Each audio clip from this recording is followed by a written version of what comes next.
last night. Djonai. And then she put both hands up. They would have been shocked.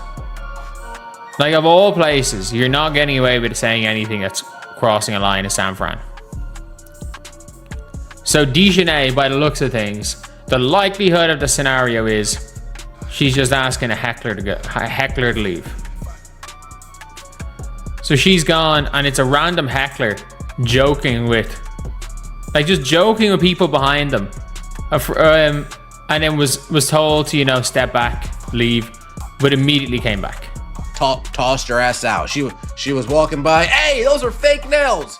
She panicked. Hey, get this guy out of here, folks.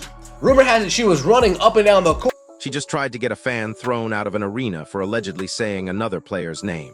And once again, the entire complaint completely fell apart the moment anyone bothered to actually look into it. This isn't just a bad night for Djonai Carrington. This is a rapidly escalating pattern of behavior that's dragging the entire WNBA into a public relations nightmare. And the more you dig into the details, the harder it gets to explain away as simple bad luck or a misunderstanding. This is a league in crisis, and one player is at the absolute center of the storm. Y'all, look at y'all favorite player. Went over to one of the officials, as you see Sarah Williams there. She trying to make it seem like a fan did something crazy to her, right? While I watch. At the moment. Look at what y'all looking at. They going to talk to that dude. They been trying to make him leave, right? She trying to get somebody kicked out. So he getting up. He end up leaving, right? He end up leaving. So they got to investigate. They got to investigate. Now look at the fourth quarter. Look at who you see back 10 out there. He's sitting right there. That's him. /in. Said this before, I'm going to say this again. The WNBA will continue to be a walking L because of the players who represent the league and some of the policies that they can't get right. But let's take Djonai, for example. You know, the same one who clotheslined Sophie, and then after she was ejected, went to social media and said, white privilege. She wanted a fan in front row gone for reasons we do not know, but later on, he was able to come back to his seat because they deemed what he said as not offensive. So here's the kicker. You want to kick out fans, and you struggle to bring in fans. Unless you're Caitlin Clark, Angel Reese, Asia Wilson, or one of these big-time markets, you struggle to bring in fans. So kicking out fans is not going to be the answer to grow the brand. This latest incident unfolded during a high-stakes Sky game against the Golden State Valkyries, just a few nights after the Sophie Cunningham flagrant foul that had already set social media ablaze and trending Carrington's name for all the wrong reasons. It was the fourth quarter. The ball was in play, and thousands of fans in the arena and at home were locked into the crucial moments of the game. Then, out of nowhere, the USA Network broadcast abruptly cut away from the action to show arena security walking onto the court. This wasn't because of a physical altercation between players or a fan running onto the floor, the usual triggers for such an immediate mid-game intervention. Something far more unusual was happening. It's now at the stage where I'm pretty confident these players are just any sort of heckling, they're getting a fan kicked out. And again, if you are a player, do you enjoy getting heckled? No. No, like, I don't think any player enjoys getting heckled. That being said, like, if you're gonna go and get a fan kicked out, they better have done something serious. And again, look who's sitting around him and think about where he is. There is no way in hell he said something across the line. There is no way. And this is a team. /in. These are the type of games that they play when they in the wrong, right? And it's not a coincidence that this stuff has happened because she's been dirty forever, but has she been getting people kicked out like that or attempting to get people kicked out like that? No. Now all of a sudden, now it's time to start kicking people out. Man, it's crazy. But hey, this is y'all favorite player. This is who y'all stand behind. This is who y'all like. This is what y'all tell me in the comments. So if y'all like destruction, well, hey, I love it then. Hey, if that's what we doing, if y'all like it, I love it. But it does get to a point to where one could be making a fool out of themselves by always starting stuff and being aggressive, but then at the same time always being the one playing the victim. There's a lot of that going on in the WNBA. The most Carrington herself had walked straight over to an official, specifically referee Sarah Williams, and pointed directly towards a fan sitting courtside, making a definitive accusation. This guy said something he shouldn't have said. The broadcast crew, visibly confused, could only tell viewers that there was an inexplicable stoppage in play, with both team security and arena personnel now involved. This dramatic confrontation, unfolding in the middle of a live, nationally televised game, watched by thousands, was setting the stage for a bizarre and completely avoidable public spectacle that would only further tarnish the league's image. Djonai Carrington claimed that fan did something worthy of him being kicked out of the arena. So the security guards take the fan back and give I guess, some sort of interrogation back in the concourse. And then what happened? Oh, and there you have it. About 5 minutes later, the fan is back in his courtside seat as if nothing happened at all. Now, we all know it was probably her claiming he said some sort of racial slur. I think maybe he might have said something about how stupid her wig looked. I mean, you know these types of women. Whenever they say something about their wigs, they always wig out. But either way, the fan was back in his seat 5 minutes later, and it was just another L for Djonai Carrington. Backslash in, backslash in, backslash in, backslash in, backslash in. Softest sport imaginable. Seriously. Yeah. This is a courtside fan. It's like, bleep it. I'm going. Look at this woman laughing. I mean, it's hilarious. It's hilarious. That fan can't stay, but I can poke all the white girls in the eyeballs I want. All of them. Oh! Start lining up white girls for me to poke in the eyeball. And here's where it gets absolutely wild. Right there on camera for everybody at home to witness with their own eyes, the fan was pulled from his seat and escorted out by arena security. Imagine that. A paying customer, removed from a public event in front of a full crowd in the middle of a game, based solely on an accusation that nobody else in that entire building actually heard asterisk. It wasn't a warning.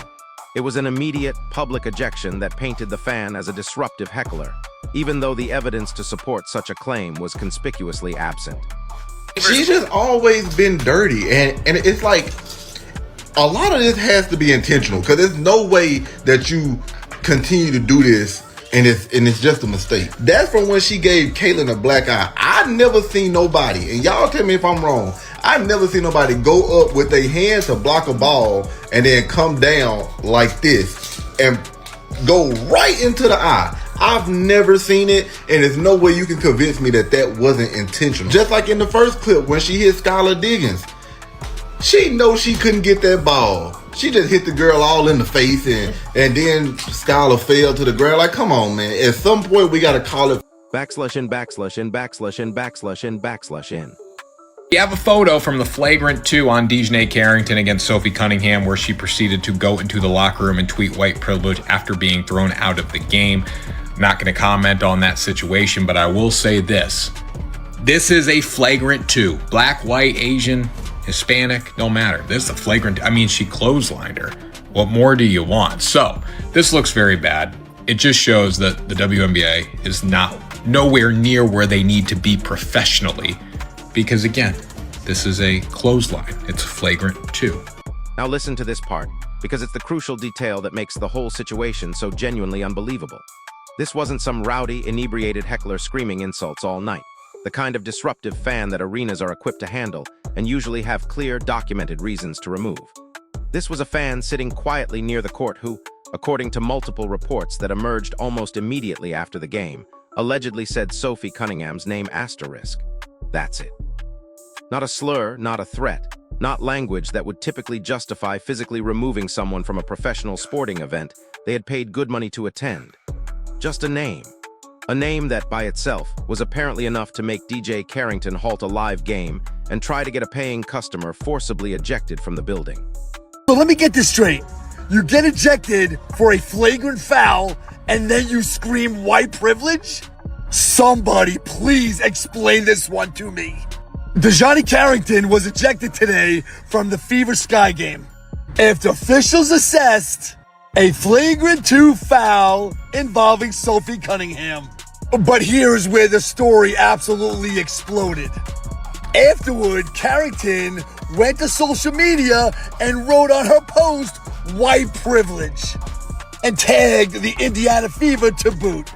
Now hold on, let's just forget politics for a second and forget which player you like for a moment.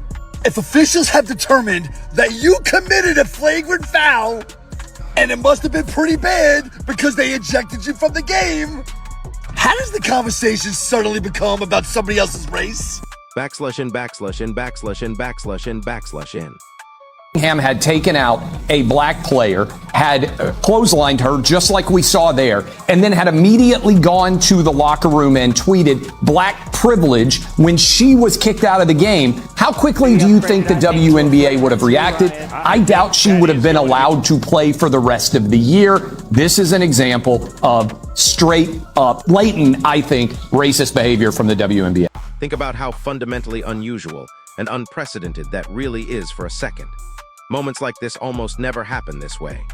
This isn't a case of a fan crossing some obvious line, getting abusive, and the team responding exactly the way you'd want an arena to when someone is genuinely out of control.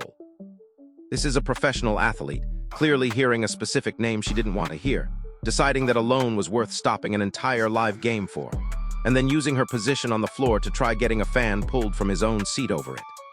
Headlines picked it up almost immediately, and not in her favor, with media outlets framing it as yet another example of Carrington reacting first and explaining later, if she explained at all. And that, in a nutshell, is the exact pattern that has followed her through this entire stretch of the season, with one incident bleeding directly into the next without any real resolution. Djonai Carrington complained to security about a fan and got them kicked out of the game. The fan was later allowed back into the arena because the complaint was BS, a professional victim.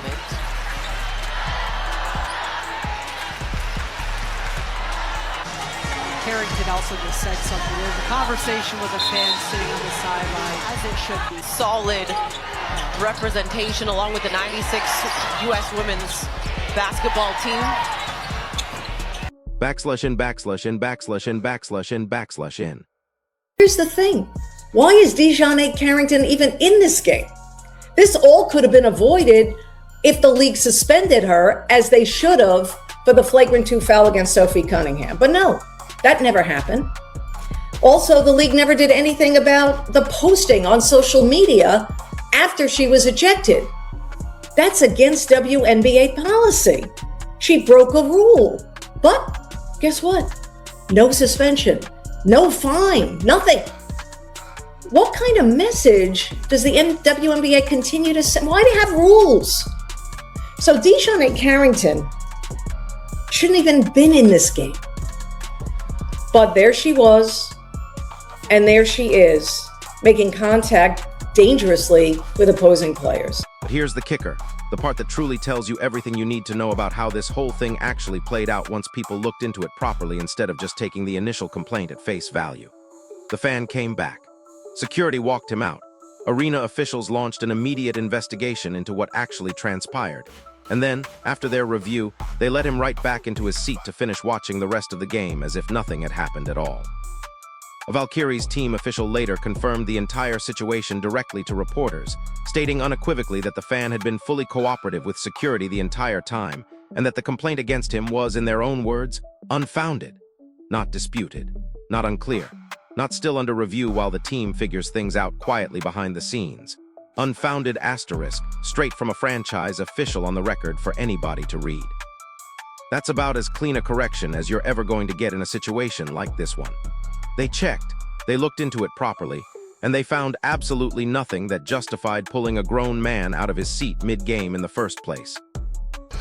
Can you imagine sitting and watching 4 women talk about women's basketball? How is that a show? There is no way they get more than 60 or 70 viewers at most at a time. Like, there's just no possible way. But anyway, she says, well, it's just how she plays, right? She shows a bunch of clips, by the way, of this Djonai, whatever the hell her name is, not doing the thing that she's seen in the video. So it's actually, she's sort of proving the point accidentally, because it's a bunch of clips of her actually blocking shots of other players who happen to be black players. And then with the white player, she hits her right in the neck. But this is what we're supposed to believe. She's always out there trying to murder the other team's players. It's nothing personal, just how she plays. It's a totally legitimate move. You just place your arm around the opposing player's airway and their eyes, and then you violently pull in the opposite direction of their momentum. Sometimes you might mess up the maneuver a little bit, and someone may lose an eye or break their neck, but what can you do? That's just basketball, right? It's all.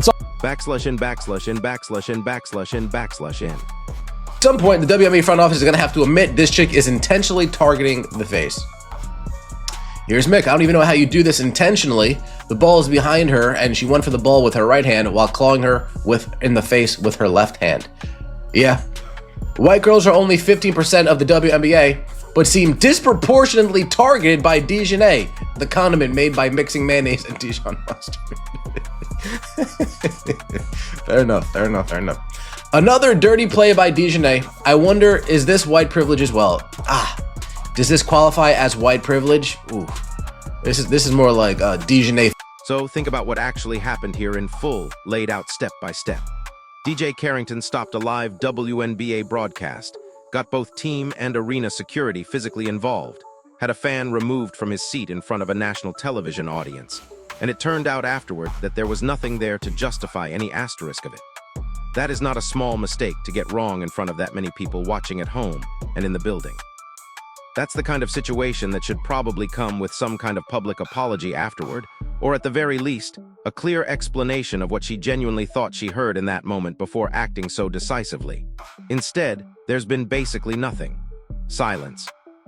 She has never actually clarified what triggered the complaint, why a name alone felt worth stopping an entire nationally broadcast game over, or whether she even regrets how it played out once the truth made her look so definitively wrong. Backslash in, backslash in, backslash in, backslash in, backslash in. And get this, maybe the real reason nobody's giving her the benefit of the doubt anymore is because this genuinely isn't the first time something like this has happened around her career. Old footage resurfaced almost immediately from the 2024 playoffs, back when Carrington was still playing for the Connecticut Sun, showing her poking Caitlin Clark directly in the eye during a scramble for a loose ball near the sideline. At the time, it garnered some attention for a day or two, and then faded out, the way most of these moments do in a league that's constantly moving on to the next storyline before the last one even finishes playing out. But once you line that clip up next to everything that's happened over just the last 2 weeks, it stops looking like an isolated bad moment from over a year ago and starts looking a lot more like an actual recurring pattern. A player who's shown more than once now that she's willing to cross a physical line and then act genuinely surprised or defensive the second anybody actually calls her on it publicly and asks her to account for it. Backslash in, backslash in, backslash in, backslash in, backslash in. Because let's not forget how this entire stretch of controversy even started in the first place, since it's easy to lose track of the timeline once one story bleeds directly into the next. Days before the fan incident at the Valkyries game, Carrington delivered a hard, dangerous hit to Sophie Cunningham's head and neck area during a fast break layup attempt. The contact was so severe that officials immediately stopped play, sent it upstairs for review, and came back with a flagrant 2 foul call. That's not a flagrant one, where you can at least make an argument the contact was borderline or incidental to the play. A flagrant 2 is the kind of call that gets a player ejected on the spot because officials looked at the replay carefully and decided it crossed the line, even by the physical standards this league already allows on a nightly basis. Cunningham went down hard from the hit. The layup somehow still went in despite the contact, throwing her off balance, and Carrington was gone for the rest of the game before the second half even started, leaving her team a player short for the remainder of the night. Backslash in, backslash in, backslash in, backslash in, backslash in. And what did Carrington actually do just minutes after getting ejected for that hit, with the whole league still processing what had just happened on the floor?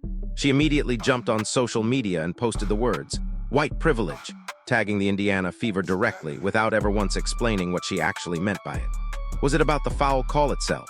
about Cunningham specifically, about officiating patterns across the league in general that she felt were unfair to her. She never said, not that night and not in the days that followed when reporters kept asking. She just threw the loaded phrase out into the world and let everybody else spend the next week arguing about what it was supposed to mean, while she stayed completely quiet on the actual explanation, leaving a massive, unaddressed racial firestorm in her wake. /in, /in.